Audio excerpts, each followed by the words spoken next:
Appelez, chers annonceurs, chers mécènes, et Label Média se fera le plaisir de donner une touche particulière, non seulement à vos événements, mais aussi à vos produits. On est déjà dans la deuxième partie de notre émission, je le disais, à la fin de la première, qu'on aura un invité sur Zoom.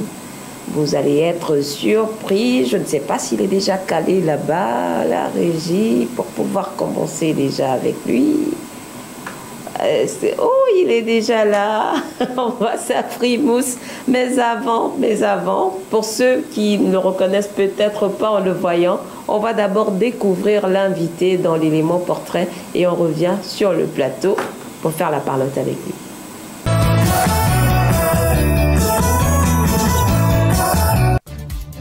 Bonsoir, je me présente Ndiaye, Diallo Ndiaye. Donc voilà, je suis venu pour présenter la météo. À Paris. À Paris, il y a tellement de pluie. Il y a beaucoup de vallées. Il y a beaucoup de à Toulouse. D'ailleurs, même, je voulais parler de Marseille. Hawa. Molenjailleur sur les réseaux sociaux est Mahmoud Sabraoui à l'état civil. Il est né le 29 décembre 1981 en Côte d'Ivoire, où il fit ses classes et passe la majeure partie de sa vie. Bien qu'il fit quelques séjours dans son pays d'origine, celui qui imite à la perfection les mimiques de Gou Michel ou de Digbe Cravate dit se sentir plus africain et ivoirien qu'autre chose. C'est d'ailleurs dans le pays qu'il a vu naître, qu'il vit et excelle dans le commerce. On reconnaît au peuple ivoirien ce côté très marrant et Mahmoud, né dans le pays de l'enjaillement, n'a pas échappé à cet héritage comique. Oui, il faut le dire, il est marrant, hilarant, bref, il vous ferait rire aux larmes. C'est muni de ce talent qu'il se décide à aller grandir la liste des humoristes du web. Mais Mo a son style à lui et sait donc se démarquer. Le compteur des abonnés sur ses parodies augmente comme les jours passent. Que ça soit sur Facebook, TikTok, Instagram, YouTube, le Libanais le plus ivoirien de la Côte d'Ivoire fait grimper le compteur. Ses abonnés se comptent par milliers. Sa scène de prédilection ne s'arrête pas que sur les réseaux sociaux. Il a déjà été invité physiquement sur plusieurs scènes africaines pour enjailler de plusieurs manières. Car Mo a plus d'une corde à son arc. Il chante et il désire aussi exceller dans le 7e art. Là, c'était son côté court.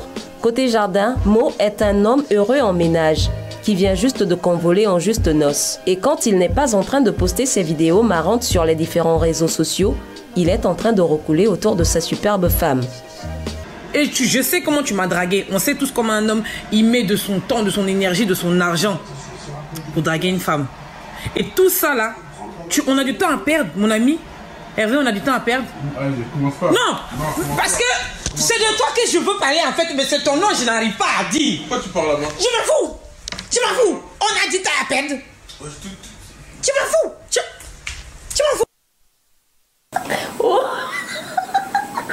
oh désolé. En fait, c'était mon sketch préféré qui passait. Alors, on le disait, on est déjà avec notre invité du jour. Il s'agit de Mahmoud Sabraoui, plus connu sous le pseudonyme de Molenjailleur. Bonjour Mahmoud, ou bien vous préférez qu'on vous appelle Molenjailleur? Bon, moi c'est pareil, hein. Mahmoud, Molenjailleur, mais bon, on rentre plus dans le système, quoi. Quand on dit Molenjailleur, c'est différent, quoi. Donc restons sur Mo, c'est mieux. D'accord. On n'est pas d'accord.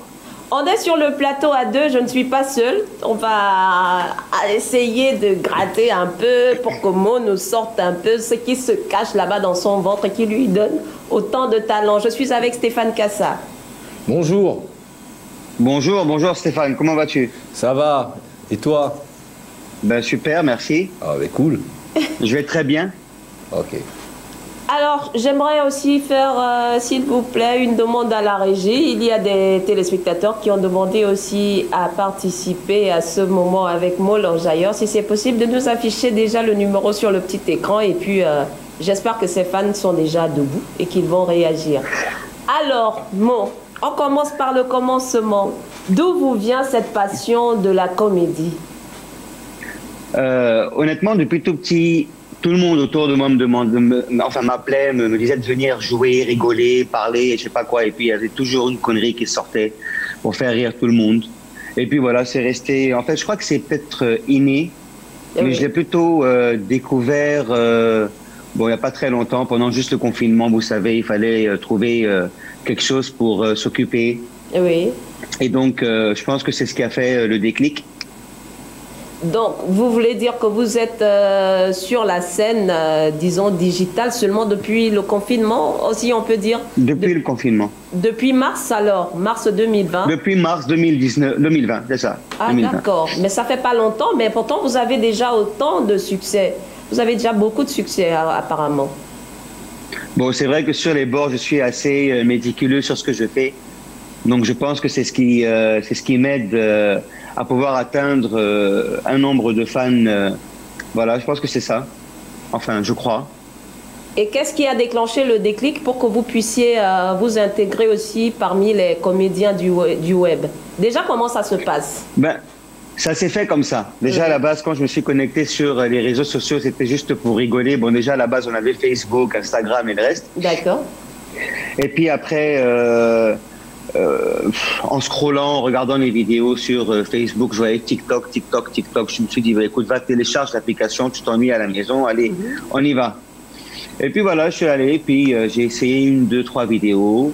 J'en ai posté 1, 2, et puis au fur et à mesure, les gens commencent à liker, s'abonner. Ça m'a motivé un peu plus à aller vers l'avant. Et j'ai continué sans m'arrêter. Puis voilà. Et les gens like juste comme ça, ou bien c'était d'abord des gens qui étaient abonnés à vous, c'était d'abord des connaissances, des amis, ou bien des... Non, pas du tout. Ah, d'accord. Pas du tout. À la base, je ne savais même pas qu'on pouvait même ajouter des amis. Donc du coup, ça s'est fait, voilà, c'était des gens qui regardaient les vidéos et puis qui likaient. Et puis au fur et à mesure, ben, les abonnés ont commencé à augmenter.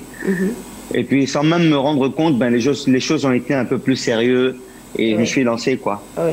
Ouais. On va parler maintenant du concept des comédiens du web qui vient juste de faire un peu son entrée et qui est encore un peu nouveau. Est-ce que vous pensez que ce concept a de l'avenir? Bon, en un premier temps, ça dépend d'abord de leurs ambitions. D'accord. Il y a toujours un avenir quand on veut quelque chose vraiment. Et voilà, j'encourage tous ceux qui savent ou qui se disent qu'ils ont du talent de ne pas se laisser aller et de plutôt essayer de persévérer pour arriver à un certain niveau de connaissance. Parce que c'est aussi en pratiquant au fur et à mesure qu'on excelle et qu'on évolue. Ouais. Un concept dans lequel vous arrivez, comme vous le dites, juste pour tuer l'oisiveté. Vu le nombre d'abonnés que vous avez arrivé à avoir aujourd'hui, est-ce que vous pensez que dans cet art-là, quelqu'un peut s'asseoir et vivre de cela comme un artiste physique qui va de scène en scène? Je dirais pas vraiment les choses comme ça. Parce que là, en ce moment, sur les réseaux sociaux, bon, c'est vrai que jusqu'à présent, ils ne sont pas monétisés.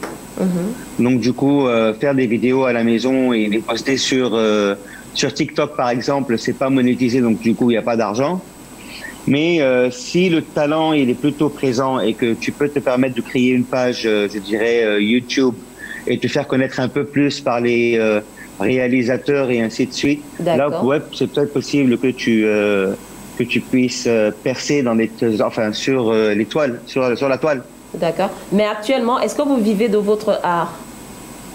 Non, pas vraiment. L'art que je fais, c'est juste pour m'amuser, pour rigoler, pour partager un peu mes fous rires, mes folies, si on veut, entre guillemets, avec les gens qui me suivent. Étant donné que je porte des perruques et tout pour faire rire les gens. Donc voilà, c'est juste pour partager la bonne humeur, en fait. Une folie qui a plutôt bien porté, mais quelles sont vos ambitions actuellement, vu que vous êtes déjà connu à l'échelle continentale, je dirais ça ainsi? Parce que j'ai juste essayé de poster votre vidéo, j'étais abasourdie par le nombre de personnes qui ont réagi. Et moi-même, je vous ai découvert par hasard et c'est tout vraiment...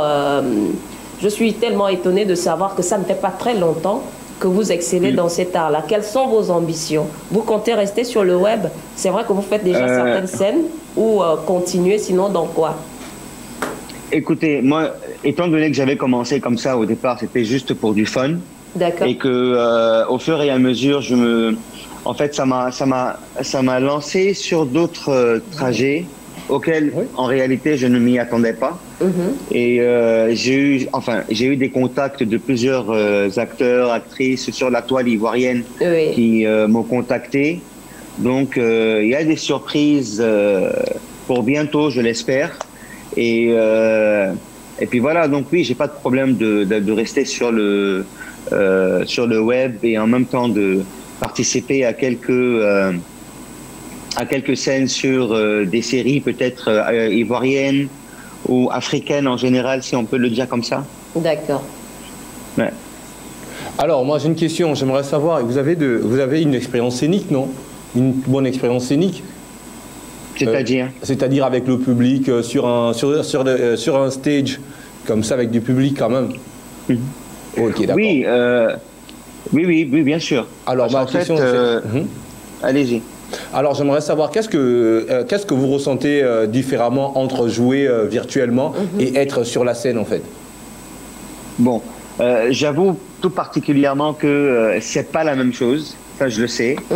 Et en sortant, par exemple, en allant travailler, en allant avec des amis, en partant à la plage et je ne sais trop quoi, en fait, en faisant des activités, différentes activités, je rencontre des gens qu'en fait je ne connais pas, mais qui eux me connaissent. Ça paraît un petit peu bizarre au début. Bon, c'est vrai qu'au départ, c'était un peu compliqué pour moi enfin pas compliqué, c'était assez étrange de me faire arrêter par des gens. Hey, mon lingeailleur, à gauche, à droite et tout. Et bon, moi, je suis un peu timide sur les bords, mais j'avoue que c'est une très belle expérience. Et là, aujourd'hui, c'est bien au contraire un plaisir pour moi de rencontrer des gens dehors qui m'arrêtent soit en voiture, soit dans un restaurant, soit en marchant, soit en allant, je sais pas moi, un peu partout. Tu as des gens de gauche-droite qui me saluent, qui aiment lingeailleur et qui rigolent même sans même me parler dans leur voiture. Ils passent toutes les dents qui sont dehors et ça fait plaisir. Donc tu te dis que oui, effectivement, c'est un travail. D'accord. Alors, il y a un philosophe qui disait il y a ceux qui vivent de l'art et il y a ceux qui font vivre l'art. Et je pense que vous êtes plus basé sur ceux qui font vivre l'art. Font vivre l'art, tout à fait. Alors, donc, déjà, quel est votre regard sur l'humour africain, en fait, l'humour en Afrique? Écoutez, pour moi, l'humour africain, c'est l'humour la plus raisonnable et la plus jolie. Voilà, c'est-à-dire on connaît plein d'acteurs, plein d'humoristes aussi qui sont européens, qui font de la comédie et tout, mais la comédie africaine en général, je ne dirais pas ivoirienne, mais africaine, c'est l'une des meilleures comédies que quelqu'un puisse créer. D'accord. C'est vraiment quelque chose de très très très beau. Alors, vous êtes déjà inspiré d'un comédien africain. Parce qu'ici, nous avons quand même des puristes, nous avons les Jean-Michel Cancan qui ont été là, qui ont marqué. Est-ce que vous êtes inspiré déjà d'un sketch ou bien d'un comédien africain? Bon, déjà à la base, moi je suis inspiré de Go Michel. D'accord. Si on remarque bien, j'ai la première vidéo que j'ai fait en duo avec une amie à moi, Mimo, sur TikTok, c'était Go Michel et Clémentine Papoué. Et c'est de par cette vidéo que ces différentes personnes sont rentrées en contact avec moi via Facebook et qui pensaient à la base que j'étais même pas en Côte d'Ivoire. Et donc, Clémentine Papoué qui rentre en contact avec moi, Go Michel qui poste notre vidéo sur sa page, ça fait le buzz en Côte d'Ivoire. C'était vraiment hilarant. Et puis, ça me faisait plaisir. Et puis, j'avais aussi peur à la base. Peur des commentaires, si on veut bien voir. Des commentaires d'autrui, des gens peut-être qui vont mal le prendre, qui vont se dire « Ah non, mais ils sont assez cool, ils sont bons, ils sont forts dans ce qu'ils font, ainsi de suite. » C'est ce qui me faisait peur à la base. Mais sinon, la personne qui, pour moi, est la personne idéale dans la comédie africaine, je dis bien, c'est Go Michel. D'accord.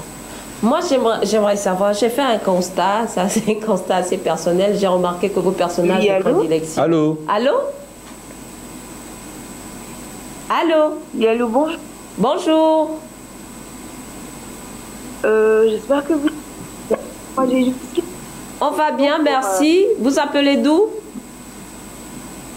J'appelle de... Oh là là. On ne vous entend pas bien. Éloignez-vous de la télévision, s'il vous plaît. Donnez-nous votre nom et dites-nous d'où vous appelez. Depuis la France. Depuis l'Afrique du Sud. Allô? Ah, vous appelez depuis la France? Oui, depuis la France. D'accord. Vous voulez parler à Molenjailleur? Oui, j'ai quelques petites questions. D'accord, allez-y. La première, c'est Molenjailleur, bien faire humour. Est-ce qu'il n'a pas peur d'un peu faire comme...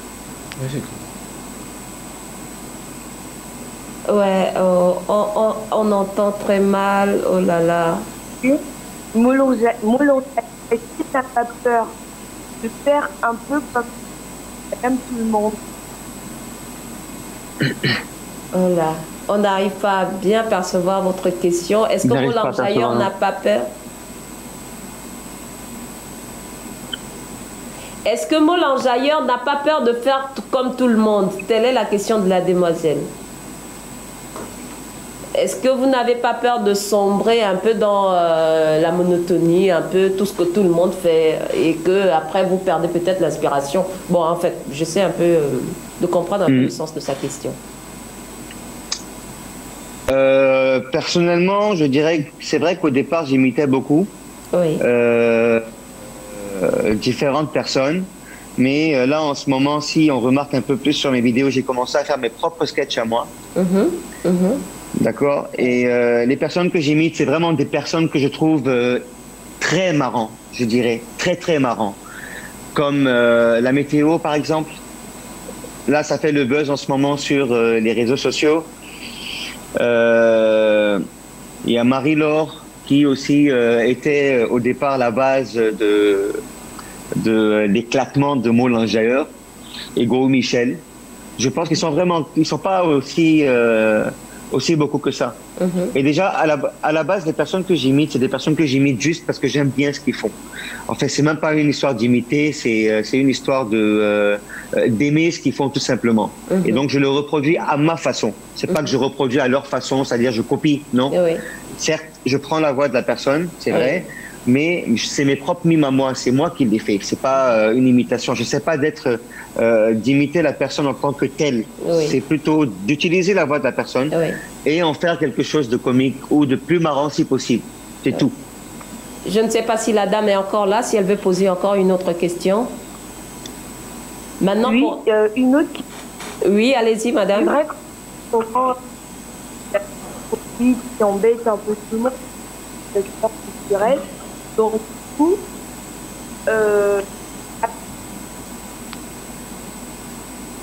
voilà. Si la régie peut nous transmettre encore la question, je pense qu'ils perçoivent très bien ce qu'elle dit. Par contre, elle va revenir. Pour aller dans le même sens, moi j'étais en train de vouloir vous demander ces parodies sur le web, comme l'a dit la jeune dame.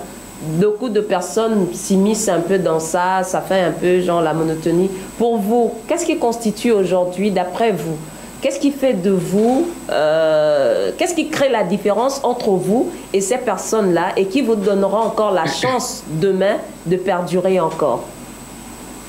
Écoutez, à la base, je suis quelqu'un de très méticuleux. D'accord. Si vous remarquez, même quand je fais mes vidéos, je les fais à la perfection. C'est-à-dire, je ne veux pas même qu'il y ait un petit décalage au niveau de ce que la personne dit et ce que je dis. D'accord. Donc, déjà, à la base, c'est ce qui a fait que les gens autour ont été vraiment très, très contents et qui ont adhéré à ce que je fais et qui aujourd'hui augmentent au fur et à mesure tous les jours, comme on le sait tous. Et c'est ce qui fait la différence. La différence, c'est la perfection. La différence, c'est l'imitation, pas l'imitation, c'est la mime. La mime à la perfection, voilà. Alors, étant donné que je suis perfectionniste. Alors, moi, j'ai une dernière question. J'aimerais savoir, en tant qu'humoriste, est-ce qu'on peut rire de tout? La fameuse question. Oui, mais vous m'entendez pas bien. Est-ce qu'on peut rire de tout? Oui. Ça dépend de tout. Ouais. Parce que tout c'est un peu trop dit. On ne peut pas toujours rire de tout. Oui. D'accord. Il y a des choses qui font rire et des choses qui ne font pas rire. La dame est revenue. Vous avez une fan en France? Ah, une seule? Allô? Non, vous en avez beaucoup, hein. Et, en ce moment, Covid qui veut pas nous aider. Du coup, je demandais à quand pourra-t-on avoir des stand-up de Moulin-Jailleur. Des stand-up. Elle demande quand on pourra profiter un peu des stand-up de Moulin-Jailleur, que Moulin-Jailleur sorte un peu du web et qu'on le voit physiquement. Ben, moi, c'est mon souhait. D'accord. Et puis, en fait, quand on parle de comédie, il y a deux sortes de comédie. Tu as des stand-up qui se font dans des salles de théâtre où on accueille d'autres humoristes pour faire de la comédie.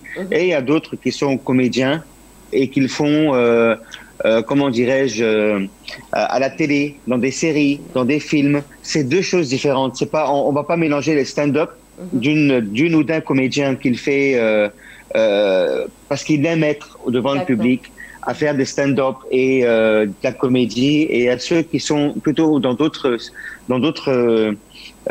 comment je vais expliquer ça, dans un autre monde, si on veut, juste télé. Bon, moi à la base j'ai pas de problème pour les deux. J'ai pas de problème d'être sur des stand-up ou d'être sur des séries et des films. Mais comme on dit, c'est pas moi qui vais le décider, c'est plutôt les réalisateurs, c'est les metteurs en scène, c'est ceux-là qui vont plus ou moins rentrer en contact avec moi. D'accord. Moi, je vais terminer le temps risque de nous faire défaut parce qu'on a encore le sujet débat qui nous attend. Moi, je vais terminer par cette question. Moulin-Jailleur est libanais. Oui. N'est-ce pas? Et mais né en Côte d'Ivoire. Moulin-Jailleur il est arabe. Et nous, on sait que les Arabes sont un peu grincheux. Comment ça se passe dans votre milieu familial qu'on est Ça, c'est un beau sujet. D'abord, à la base, les Libanais ne sont pas des Arabes. Les Libanais, c'est des Phéniciens. Ah, d'accord. Faut pas mélanger les choses. Mais je sais que les Libanais sont aussi grincheux, hein. Comment ça se passe dans votre milieu? J'arrive sur ce côté-là. Ok. À la base, c'était une rectification entre Arabes et Phéniciens. C'est deux mondes différents. D'accord. Donc, écoutez, je ne veux pas me focaliser sur une race quelconque. Oui. Ok.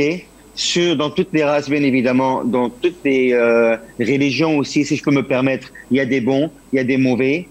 Dans toutes les races, les religions, il y a excusez-moi du terme, des sauvages. D'accord. Il y a de bonnes personnes, il y a des grincheux, il y a des doux, il y a des sensibles, il y a des ceci, il y a des cela.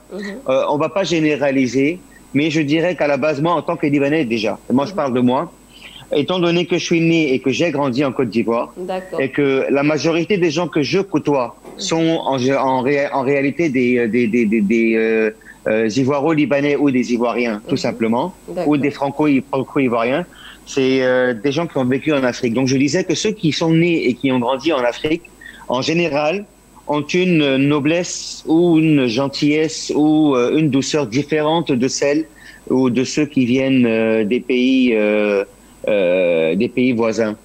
C'est-à-dire, on a grandi en Afrique, on a la mentalité africaine, on a l'humour africain, on a l'amour pour l'Afrique. C'est pas pareil que quelqu'un qui vient d'arriver dans un pays qu'il connaît pas. Il pourra pas avoir la même approche avec les habitants de ces différents pays-là. Pour faire la transition avec notre sujet débat, quelle est la position, la situation des artistes en Côte d'Ivoire? Parce qu'aujourd'hui, vous êtes un artiste à part entière. Est-ce que les artistes sont reconnus et respectés selon l'art qu'ils apportent, leurs œuvres, selon leurs œuvres? Écoutez, j'ai toujours dit dans plusieurs de mes interviews avec même des gens qui m'ont contacté ou des interviews télévisées où j'avais dit qu'on ne pouvait pas être aimé par tout le monde. Et ça, c'est un truc que je garde toujours dans la tête. C'est-à-dire, on va beau être marrant, on va beau être comédien, on va toujours avoir des gens qui vont trouver des petits trucs qui n'ont aucun sens pour essayer de faire mal aux personnes qui exercent leur métier. Et ça arrive dans tous les métiers, que ce soit à la télé, que ce soit à la radio, que ce soit je sais pas moi, dans un magasin, dans un bureau. il y a toujours quelqu'un qui va trouver quelque chose à dire. Toujours. Non, je parle pas du public, je parle en termes de structure, par rapport aux autorités. Oui, oui. Est-ce que l'artiste ivoirien vit de son art et est respecté par rapport à ce qu'il fait? Oui, s'il respecte ce qu'il fait, bien sûr qu'il sera respecté par les autorités. On a toujours un respect à apporter. Quoi qu'il en soit, l'humoriste que tu es, tu dois au moins respecter le gouvernement, tu dois respecter l'état civil, tu dois respecter ce qu'il faut respecter. Et puis, tu te seras respecté en retour, pourquoi pas. D'accord. Alors Stéphane, on va clôturer avec Molange-Ailleurs et lui offrir la deuxième musique. On va remercier Molange-Ailleurs pour sa disponibilité de ce matin. Vraiment, ça n'a pas été facile, mais merci beaucoup. En espérant vous avoir lors de nos prochaines émissions, on vous souhaite juste bon vent dans votre activité. Merci. Merci beaucoup. Et moi, je vous remercie aussi pareillement pour cette entrée hilarante. Parlant que de Molange-Ailleurs, ça fait plaisir. Et puis de là, je voulais remercier tous ceux qui me suivent sur la chaîne La Belle TV et remercier La Belle TV de m'avoir accueilli avec tant d'amour et de respect. Merci. Merci. Au revoir, à la prochaine. Au revoir, à bientôt. Alors, pour dire au revoir à Molange-Ailleurs, on va lui offrir la deuxième musique avant de passer au sujet débat. Oui, bien sûr, le temps que les téléspectateurs et les auditeurs vont recharger leur téléphone parce que ça va être un peu chaud. On va parler des artistes. Donc, allons en musique, on revient juste après.